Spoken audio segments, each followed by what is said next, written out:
Joining us now with more is General Flynn's attorney, Sidney Powell. Been a long time, Sidney. Here's what we're learning. Well, we're learning that McCabe, by the way, this is interesting, he knew the debunked dossier was needed to get the FISA applications, and he had no idea if any of it was true. And he said without the dirty Russian dossier of Hillary Clinton, that none of the FISA applications would have gone through. Oh, they all knew it was false, Sean. This was a deliberate, malevolent, concerted effort to destroy an honest man and thereby get to the President of the United States to destroy him. There's no doubt about it whatsoever. I would encourage people to read the actual documents themselves, the government's own reports, the agent's own notes. They're all attached as exhibits to the government's filing today and our filings in the last 10 days or so. It's important for people to see it for themselves, the actual evidence in the government's own handwriting and documents. What about Barack Obama knew? In other words, acting AG Sally Yates, she was actually shocked. This is when, remember, Susan Rice, on the day Donald Trump was inaugurated, went back in the White House to talk about this specific meeting. And in this meeting, Barack Obama said he knew all about this, and you know, all the details of the call with General Flynn and his soon-to-be counterpart, which interestingly, Rice and Samantha Powers admit they talked to their counterparts before they got into office, which would be a normal course of duty. But Sally Yates talking about all the people in the meeting, including Vice President Biden, including Jim Comey and others that were there. Clapper and Brennan. Clapper, Brennan are there, that Obama knew the details of the wiretap against General Flynn. Now, who would have told Barack Obama? And I'd like to know what he knew and when he knew it. I want to know what Biden knew and when he knew it. Well, probably Susan Rice and also Peter Strzok, the FBI agent who was working for both Mr. Brennan and the CIA and the FBI on the, quote, counterintelligence investigation.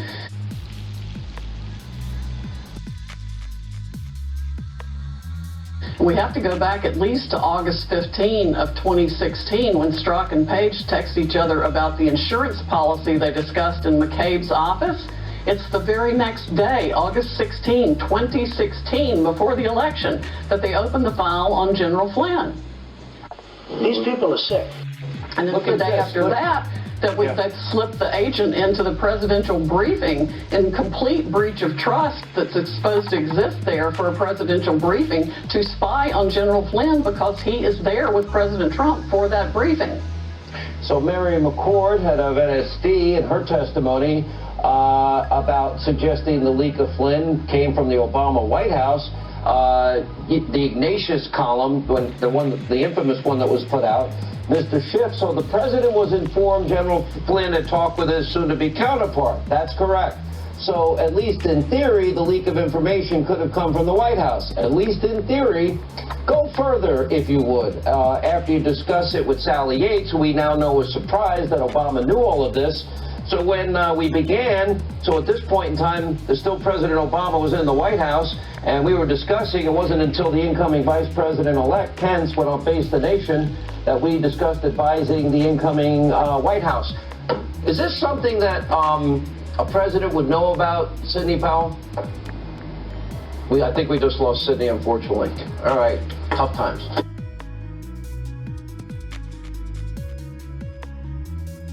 Also, Peter Strzok, the FBI agent who was working for both Mr. Brennan and the CIA and the FBI on the, quote, counterintelligence investigation.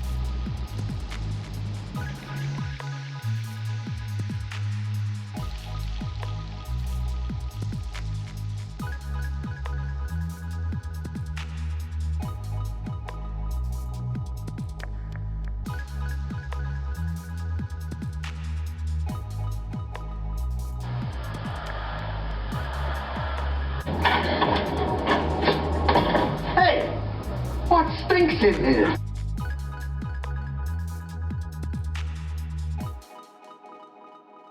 The arrival of the Chinese coronavirus has killed tens of thousands of Americans and put tens of millions more out of work, really hurt the economy badly.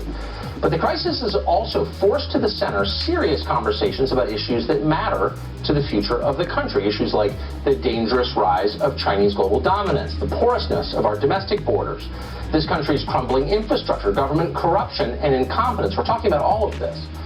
Over the past 2 months, you may have asked yourself, why weren't we talking about these things before? They're important. Well, that's a good question, and there's a simple answer to it. The answer is, we didn't have time. There was no time to consider the fundamental health of America because we were busy talking about Russia. In Washington, Russia is all we talked about for 3 years. All normal business in the capital city came to a halt as we embarked on a bizarre scavenger hunt in search of Vladimir Putin's spies. Even at the time, the whole thing seemed absurd. Now we know it was worse than absurd. This wasn't, in fact, what we thought it was, history's longest episode of mass hysteria. It was instead an elaborate and intentional hoax staged by the most unscrupulous and power-mad political operatives this country has ever seen. Sound like overstatement? How do we know that? Because they've admitted it. These people are sick.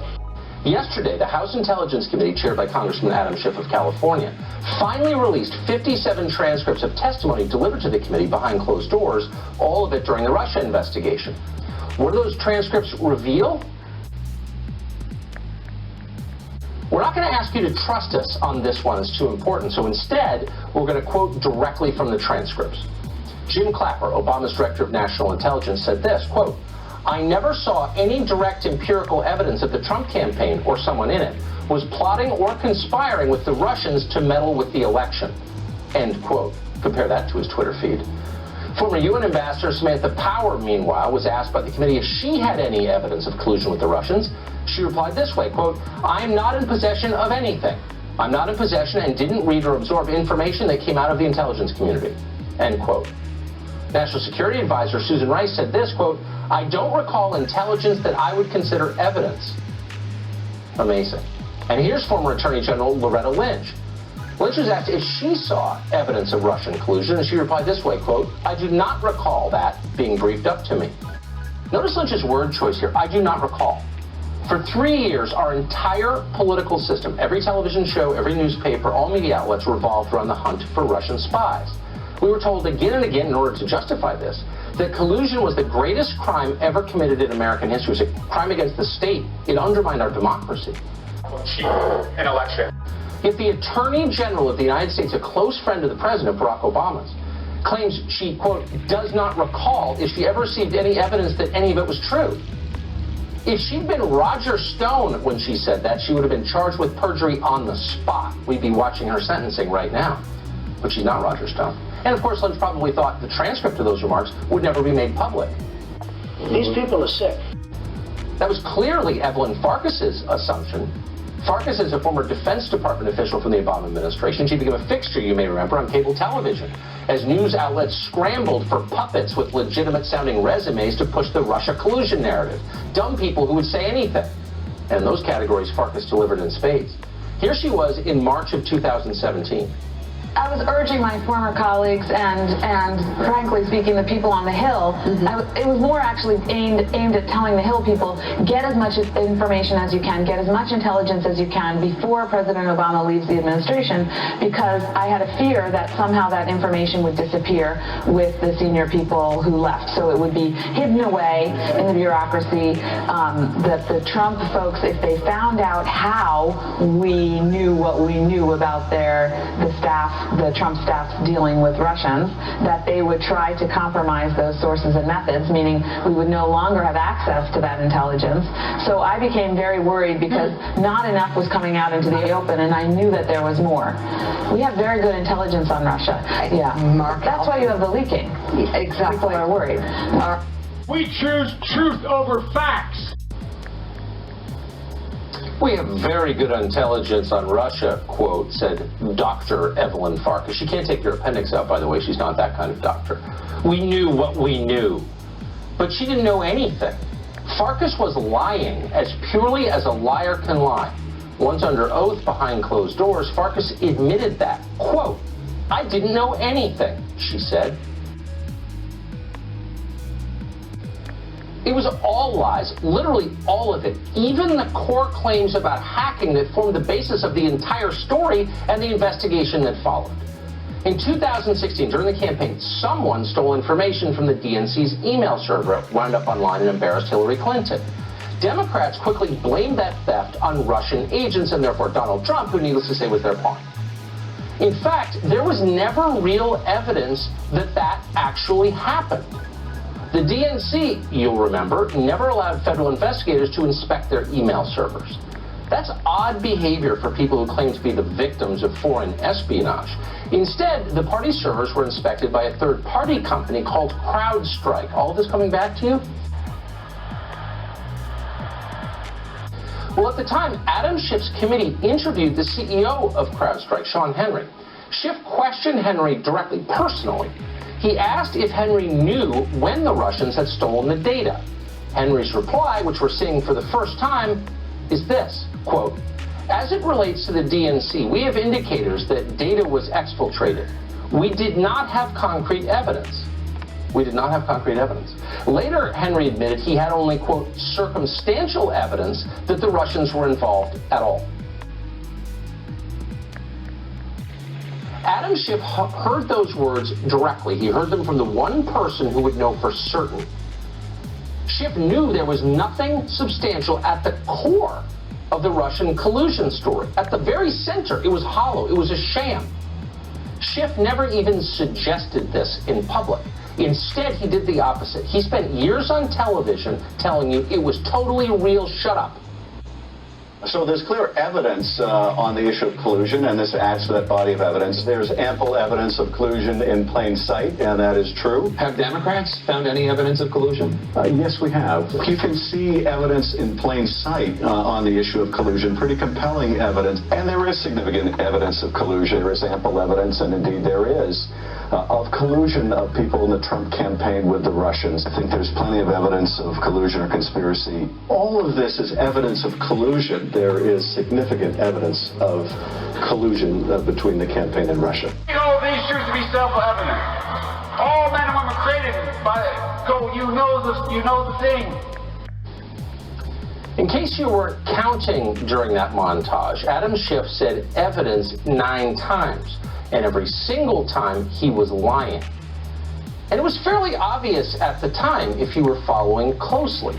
Schiff never produced any of the so-called evidence that the DNC server, or by the way, John Podesta's email, were hacked by the Russian government. Several times on the show we raised the question, do we really know this? A group of retired intelligence officers wrote a long piece saying, actually, that didn't happen, and here's how we know. And we brought that up on the show. We came under enormous pressure to be quiet. You're crazy. We know that for a fact, but we didn't know it for a fact. And when Schiff came on this show, we asked him, how exactly do you know this? He never answered our question. Instead, he accused us of treason. Look right into the camera and say, I know for a fact the government of Vladimir Putin was behind the hacks of John Podesta's email. Absolutely. The government of Vladimir Putin was behind the hacks of our institution and the dumping of information. Of John Podesta's email. Not only in the United States, but also in Europe. Okay, you're not, you know what, you're dodging. And Tucker, look and say, I know they did. John Podesta's email, they hacked And I think that Ronald Reagan will be rolling over his grave. And you're carrying water for the Kremlin. I'm not carrying water for the Kremlin. You're a sitting member of Congress on the Intel Committee, and you can't say they hacked. You're gonna have to move your show to RT Russian television. You know, someone very profoundly once said many years ago that if fascism ever comes to America, it'll come in the name of liberalism. A normal person would not behave that way, could not behave that way. Conscience would prevent it. Adam Schiff is a sociopath. He will do or say anything to achieve power. He is unfit to hold office. He should resign. And not just Adam Schiff. The entire apparatus of official Washington has been exposed by these transcripts, as well as by the documents just released in the Michael Flynn case we went over last night. These people are sick. In November of 2019, government attorney Brendan Van Grack defended the FBI's decision to interrogate Flynn at the White House with no lawyer. Van Grack said this, quote, the FBI was engaged in a legitimate and significant investigation into whether individuals associated with the campaign of then-candidate Donald J. Trump were coordinating with the Russian government.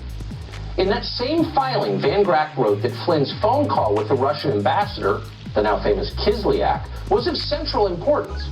Quote, it was imperative that the FBI determine whether and why such communications with the Russian ambassador had occurred. Both of those statements from Van Grack, we now know conclusively, are lies. In its filing this week, the DOJ revealed that in early January, the FBI had already known that there was, quote, no derogatory information tying Michael Flynn to the Russian government. Nor did they need to know whether Flynn had spoken with Ambassador Kislyak. They knew for a fact he had because they were listening at the time. They had a word-for-word transcript of the call. In other words, Van Grack was lying in his filing.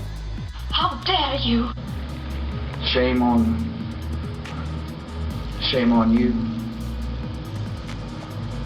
Now, this is not only of importance to Donald Trump, the people who work for him, or those who voted for Donald Trump. This is important to every American because things fall apart quickly when high-level officials do things like this for political reasons. Look around. Do you know anybody who trusts the government anymore?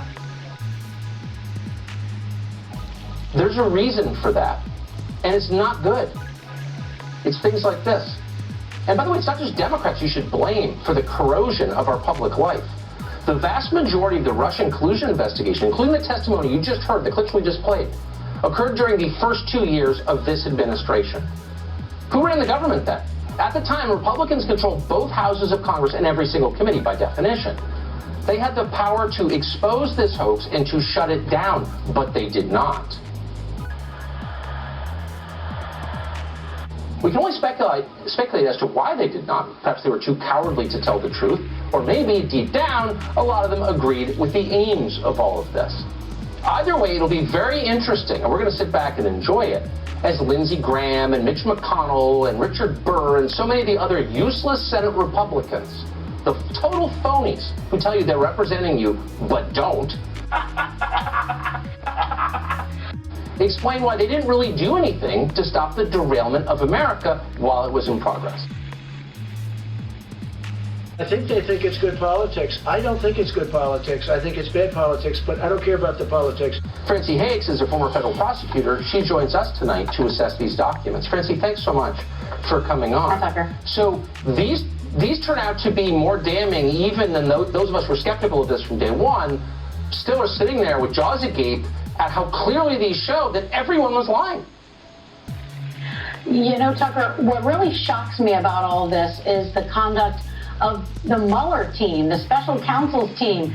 After all, these documents that were submitted by Bill Barr show us that Mary McCord and Sally Yates and some of the people at the very highest levels of the Department of Justice gave interviews to the Mueller team in August of 2017, where they talked about the misconduct, the clear misconduct going on by Jim Comey and Andy McCabe and Peter Strzok as they ran up and down Pennsylvania Avenue trying to find a way to destroy this young presidency.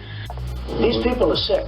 They knew this in August of 2017 when they did these interviews, and yet what did Mueller's team do?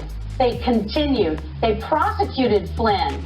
They continued this collusion conspiracy narrative in spite of knowing very well by then that the Steele dossier was nonsense, that the Logan Act would have never been brought against anyone, and that Michael Flynn didn't do anything wrong and that the FBI did. They knew all of that. But did we know any of that?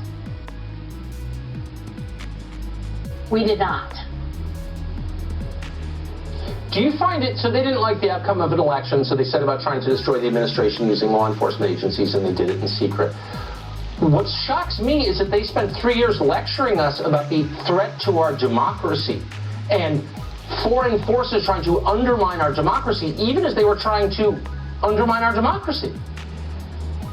Well, ultimately, that's what tyranny does. That's what, when one side uses the levers of power, uses the secret surveillance capabilities of an entire government, uses the threat of what is supposed to be the premier law enforcement agency in the world over a man to destroy him and try to get in to take down the presidency, It should scare everyone. And I blame, as you said in your monologue, Tucker, I blame both Republicans and Democrats because you had hearings going on, they had subpoena capability, and they all sat back and said, Mueller, Mueller, Mueller. Well, Mueller knew right from the jump that this was all garbage, and they continued.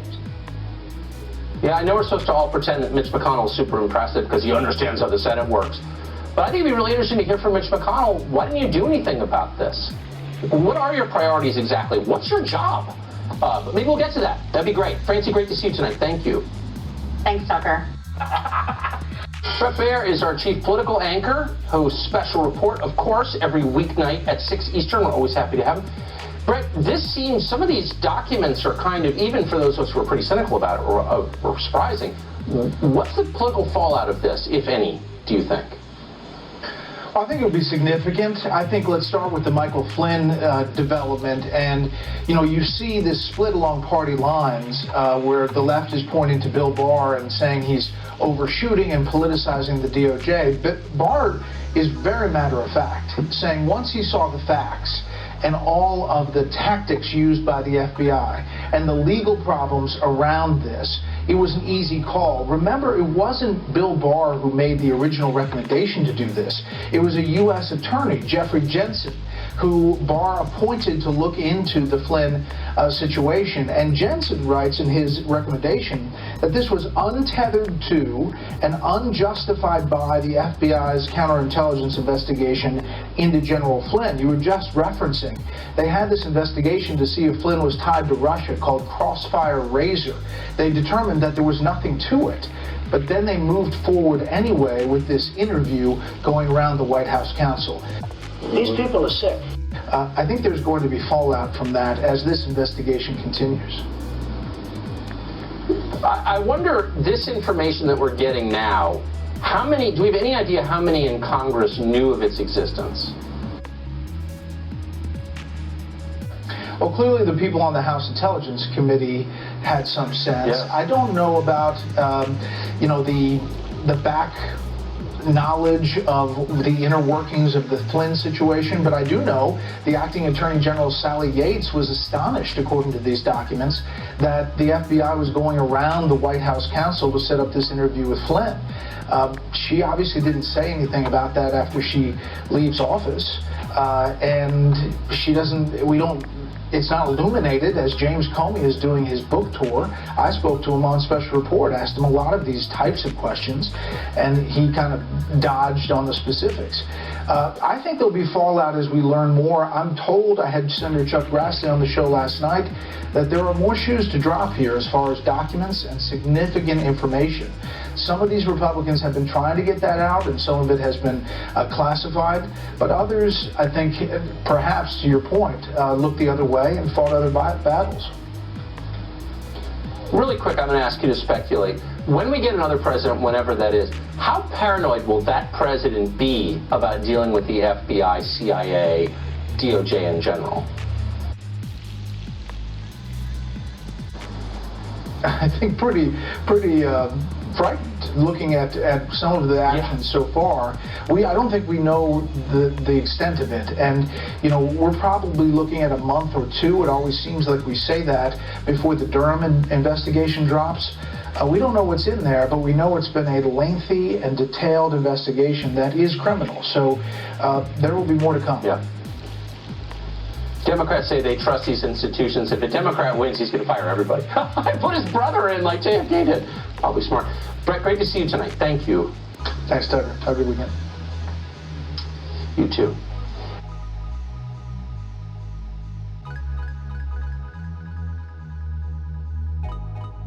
We begin on this Friday night. The corrupt, the compromised, the congenital liar, Adam Schiff. He is a national disgrace and even worse than I thought. Thanks to Acting National Intel Director Rick Grinnell. Thanks to the Attorney General of the United States, Bill Barr, we have definitive proof of Schiff's malicious dishonesty in the form of roughly 6 6,000 pages, newly released, sworn testimony he's been hiding from the American people. This comes from the Intel Committee's 2017 Russia investigation. These are the interviews that were taken under oath. We have a complete timeline of Schiff's unethical behavior, his outright lying on all of the media, and we begin. Let's start with the date, July 17, 2017. It is on that day that Adam Schiff listened to Obama's Director of National Intelligence, that guy in the middle, James Clapper. And he testified under oath saying, quote, I never saw any direct empirical evidence that the Trump campaign or someone in it was plotting or conspiring with the Russians to meddle with the election. On October 13th, same year, Adam Schiff heard from Obama official Samantha Power, who testified she has no evidence of collusion. Quote, I'm not in possession of anything. On September 8th, 2017, Susan Rice telling Adam Schiff, quote, to the best of my recollection, there wasn't anything smoking. And I don't recall intelligence that I would consider evidence to that effect. On November 3rd, 2017, former Deputy Attorney General Yates, Sally Yates, concluding to Adam Schiff, there was no evidence of collusion. But on March 13th, 2018, just 4 months after those four officials and others testified there was zero evidence of any Trump-Russia collusion. These people are sick. The congenital liar Schiff got in front of a camera, and of course, not questioned. He was held up as some kind of hero by the mob and the media, the socialist Pravda of our day, and said there was significant evidence of Trump-Russia collusion. He knew it was a lie. He had all the testimony proving it was a lie, but this is what he told the American people. Take a look. The American people need to know whether the Russians still have something they can hold over the president's head, the president of the United States. So our work is far from done. I can certainly say with confidence that there is significant evidence of collusion between the campaign and Russia. And the only cure for that Trump derangement syndrome is 4 more years. Now, let's not forget, there was only one guy who thought he was talking to a Russian, and that was Schiff. And you have a guy that was pranking. That's right, Adam Schiff. Thought it was a real Russian. We have compromising material, Donald Trump. What's the nature of the compromise?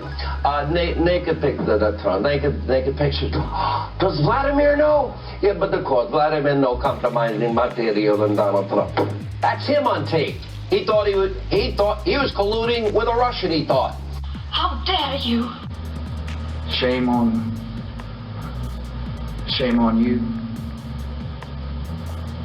A year later, by the way, March 24, 2019, there's Schiff repeating his lies as he had all throughout this time period, all over the media. They never, ever challenged him. They were giddy with this. Welcome back, Congressman. Thank you so much for joining us. We appreciate you trashing Trump. What news do you have today? What lies did you tell us? And they let him get away with it. This time, ABC News. Take a look. You have said, though, in the past there was significant evidence of collusion. How do you square that with Robert Mueller's decision not to indict anyone? And there is significant evidence of collusion, and we've set that out time and time again. These people are sick. Hey, George, you going to call him out for the lie? You going to invite him back and say, why did you lie to us? And get this, on April 7, 2019, after the Mueller report found no evidence of Trump-Russia collusion, that was the fourth investigation, Schiff continued to lie. 4 investigations, he's still lying. He goes on fake Jake News Tapper's Sunday show that nobody watches and said that there was ample evidence of collusion. This is why it's CNN fake news and why people chant CNN sucks. Take a look. What I've said on your show and others, Jake, for over a year now is that, yes, there's ample evidence of collusion in plain sight, but that is not the same thing as proof of a criminal conspiracy beyond a reasonable doubt. And the only cure for that Trump derangement syndrome is 4 more years. That is the guy that represented the entire Democratic Party and the House Intel Committee. Russia, Russia, Russia, Ukraine, Ukraine, Ukraine. A proven liar, a disgusting sociopath, and the congenital liar Schiff. He damaged this country with all of these lies, one hoax after another, all his conspiracy theories, the mob and the media. You people in the mob, you are his willing accomplices. You've been his dupe the whole way. Lie after lie, Russian lies, Ukrainian lies, Schiff show lies. and he's leading his party and the mob into what are uncharted waters that literally threaten the constitutional order of this country. Just take a look at this creepy-looking lunatic who will do and say anything to smear, slander, besmirch Donald Trump, and thrust himself, of course, into the lights of the cameras, in the limelight.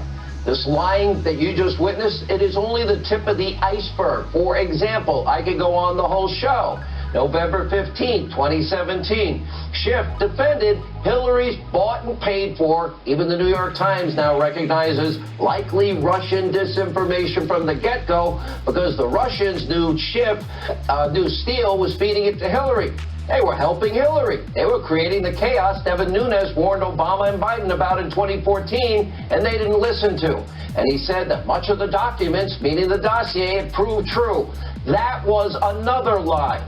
December 19, 2017, during McCabe's sworn testimony, the former deputy FBI director could not point to one single claim, not one, this is McCabe, not one, in Steele's dossier that he knew was true and accurate, and all of that is in this document dump yesterday, but thanks to Rick Grinnell and Attorney General Barr.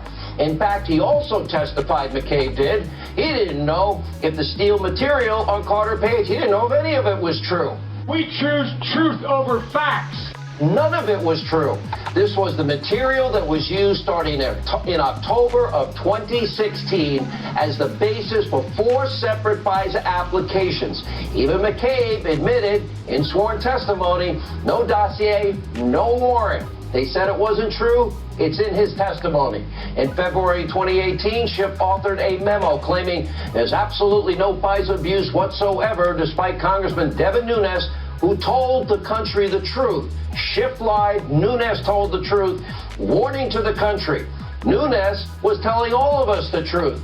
This guy was telling us lies even when he had testimony that was telling him they were lies.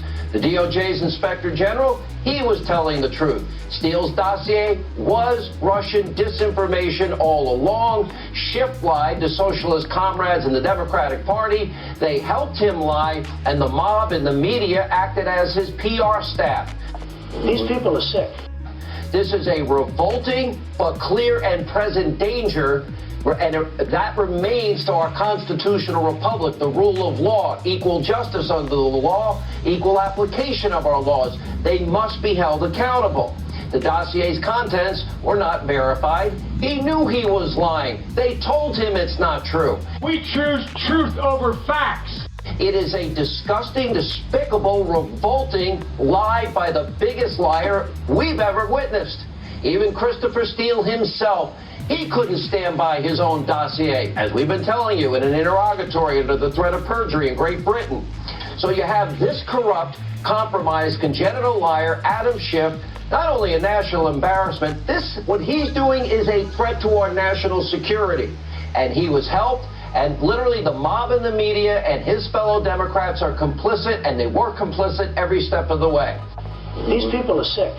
Instead of working to combat government abuse of power and corruption, Schiff chose to bolster his own publicity at the risk of innocent people whose lives were destroyed. Instead of upholding his oath of office, he lied again and again. It was a coup attempt, conspiracy theory to unseat a duly elected president. And by the way, after they couldn't prevent him from getting elected because we, the people, didn't listen to them. He lied about an innocent man, protected those who were truly guilty. They worked together, they coordinated. Now make no mistake, history will not be kind to this pathetic idiot from California's 28th Congressional District. Here with reaction, Fox News contributor, former Congressman Trey Gowdy. Mr. Gowdy, I actually am very impressed. I've always known you were a prosecutor that never lost a case. And as I read parts of these 6,000 pages, I'm a little tired, I need sleep, and I'm even cranky tonight. But I see that you grilled Andrew McCabe. At what point did the Bureau ask Steele, why did you do this research? Who were you doing it for? Is anyone paying you to do it? When did those questions came up? Well, his answer, Trey Gowdy, am I reading this correctly? The answer to your question is, I don't know. The answer to that, is that possible? at this point? Did that really happen? Yeah, it happened. We spent a long time with Andy McCabe. The dossier, not only was it not verified, they had not even begun to verify it when we talked to Andy McCabe. It was after it was used. Now, granted, they used it in a court proceeding, in a pleading, but they had not even taken the first step towards trying to verify that when we interviewed Andy McCabe. You know, Sean, listening to your monologue, it wasn't just that we asked Susan Rice and Samantha Power and Ben Rhodes and Sally Yates. We didn't just say, give us all the evidence of collusion, coordination, and conspiracy. I ask every one of them, even if it's hearsay, even if it's something you heard that you didn't believe, even if it's inadmissible in court, tell me everything you've ever heard about Trump, his campaign, or even the groupies and the hangers-on in his campaign conspiring with Russia. There was nothing. So my expectations of Adam Schiff are very low. He still doesn't meet them, but they're very low. My expectations of the D.C. media was a little bit higher, and they aided and abetted him for the entire year we conducted this investigation. These people are sick. And the only cure for that Trump derangement syndrome is 4 more years.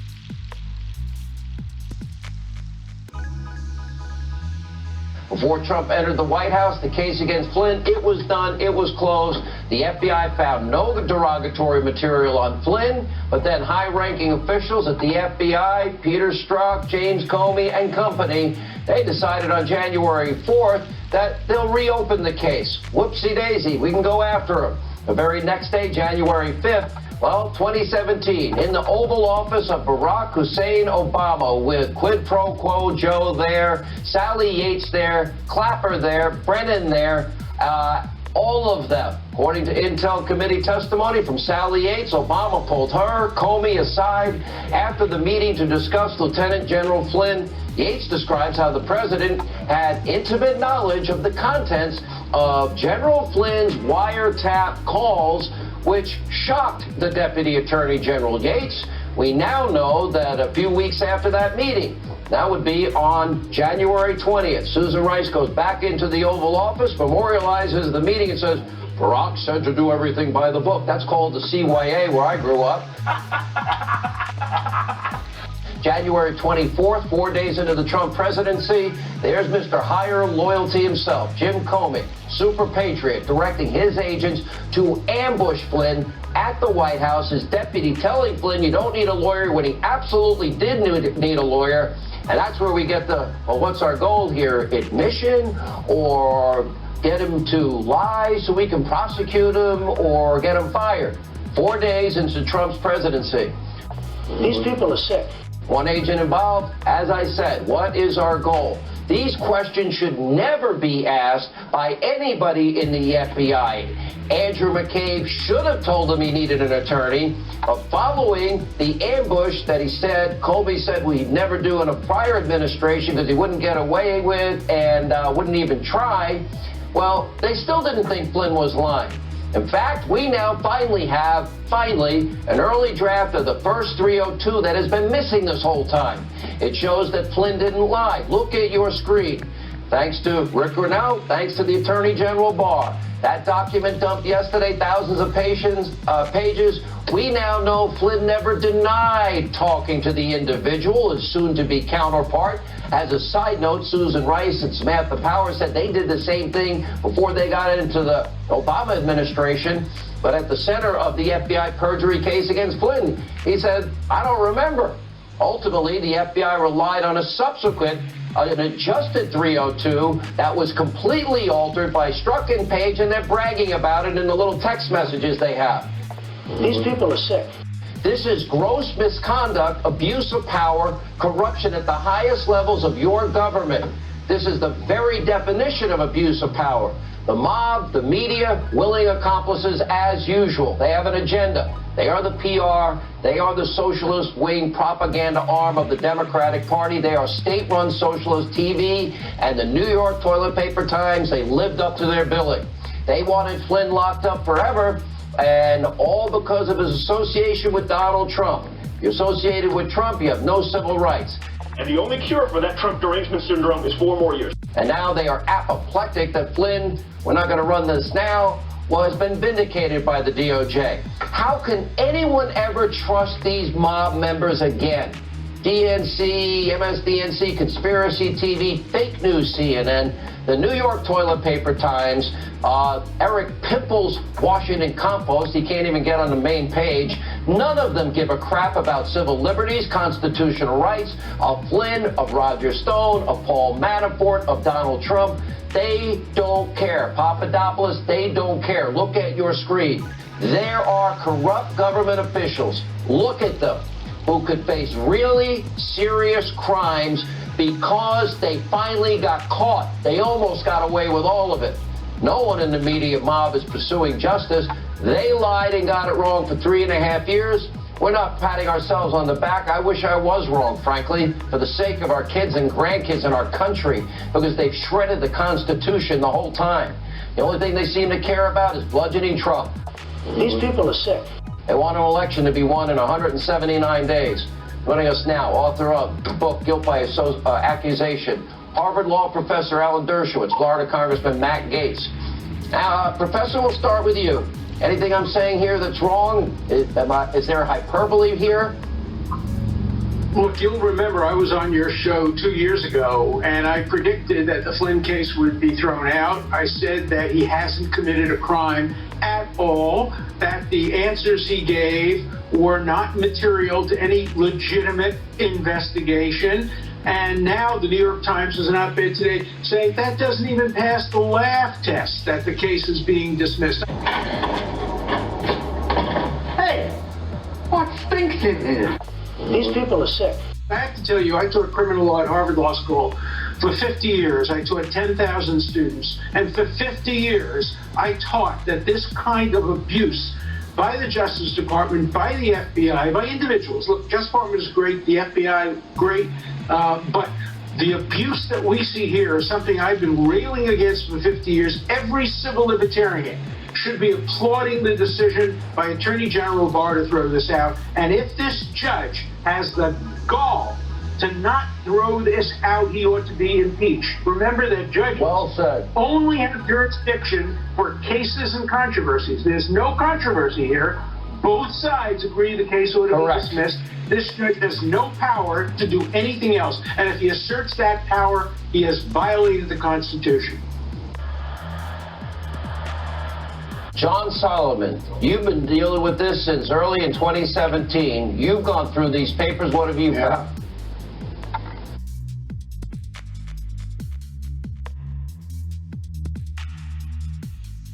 Listen, it's really clear that the Flynn investigation from the start was not an investigation of a crime. It was an investigation seeking to create a crime. And I had an interview today with Kevin Brock, who created the intelligence rules for the FBI. He said that the FBI failed to meet the standard for opening the case, for interviewing Flynn, and for bringing the charges. 3 strikes, you're out. And when I read these documents, I was in disbelief. Yeah, so anything else that we're missing here, you're going to do a deep dive for us, and on Monday you're going to find everything that we might have missed, correct? Yeah, and tomorrow morning I have a story out, the Dirty Dozen, the 12 lies that the FBI made in order to create this case, and we unravel each one of them in the story. It'll be a good read. People will be able to see all of them. Matt Gaetz, along with Devin Nunes and a bunch of others, you guys put a lot on the line. You got a lot right. Everything we told the American people is true. Your reaction to vindication? Devin Nunes is a patriot, and I'm glad you went through Trey Gowdy's exquisite questions in 2017 to these corrupt officials. I guess my question, Sean, would be, why was it then in late May of 2018 that Trey Gowdy went on Martha McCallum's show and said that the FBI did exactly what all of our fellow Americans would have wanted them to do, and that it had nothing to do with Donald Trump?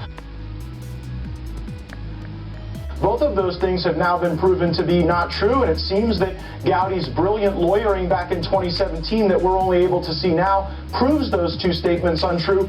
The number one question I get asked from Americans is why no one has gone to jail and been held accountable. Unfortunately, when Nunes and Meadows and Jordan and I wanted subpoena power, it was Paul Ryan and Trey Gowdy that wouldn't give us that subpoena power. Democrats sent out hundreds of subpoenas when we had control and could have run this to ground in 2017. We didn't send out a single subpoena, not one, and that's a failure of our Republican leadership.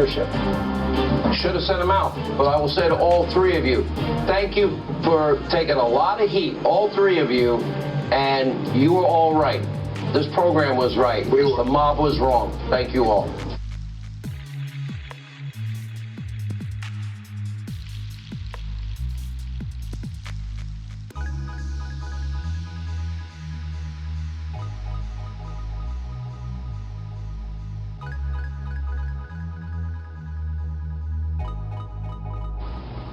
The news over the last 24 hours, I think, has been somewhat downplayed about the Justice Department dropping charges against Michael Flynn. And the fact that there is no precedent that anybody can find for someone who's been charged with perjury just getting off scot-free. That's the kind of stuff where you begin to get worried that basic, not just institutional norms, but our basic understanding of rule of law is at risk. And when you start moving in those directions, it can accelerate pretty quickly, as we've seen in other places. So I am hoping that all of you feel the same sense of urgency that I do. Whenever I've campaigned, I've always said, this is the most important election, especially, obviously, when I was on the ballot. That always feels like the most important election. This one, I'm not on the ballot, but I am pretty darn invested. We got to make this happen.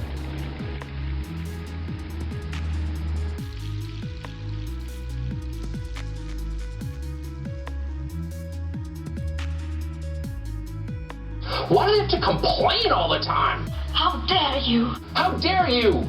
Fire up a bowl and accept your fate.